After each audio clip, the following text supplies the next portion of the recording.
बातमी सिंधुदुर्गात हलक्या पावसाच्या सरी कोसळलेल्या आहेत। त्याचबरोबर फेंगल चक्रीवादळाचा धोका कायम आहे। मच्छीमारांना चक्रीवादळाचा फटका बसताना दिसतोय। माशांची आवक घटली आहे। मच्छीमारांना समुद्रात न जाण्याचा आता इशारा देण्यात आलेला आहे। तर वातावरणात सातत्याने बदल होताना दिसतोय। सिंधुदुर्गात हलक्या पावसाच्या सरी कोसळल्यात। फेंगल चक्रीवादळाचा धोका अद्यापही कायम आहे। मच्छीमारांना चक्रीवादळाचा फटका बसतोय। तर माशांची आवक घटली आहे आणि मच्छीमारांना समुद्रात न जाण्याचा आता इशारा देण्यात आलाय।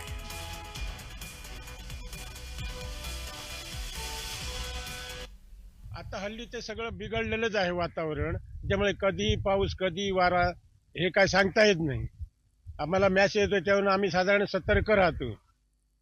वातावरणामुळे कसं आहे, मॅसेज आले आहेत काय आम्ही डेअरिंग करून जाऊ शकत नाही त्या साईडला, असं मॅसेज आले आहे। परत त्याच्यानंतर आम्ही जर आमची रिस्क घेऊन जाऊ गेलो तर काहीतरी झालं तर सरकार ह्याच्याप्रमाणे कसं तुम्हाला मॅसेज आले काय आहे ना, आम्हाला कळतं मॅसेजच्या नंतर काहीतरी वातावरणात खराब वातावरण आहे ते।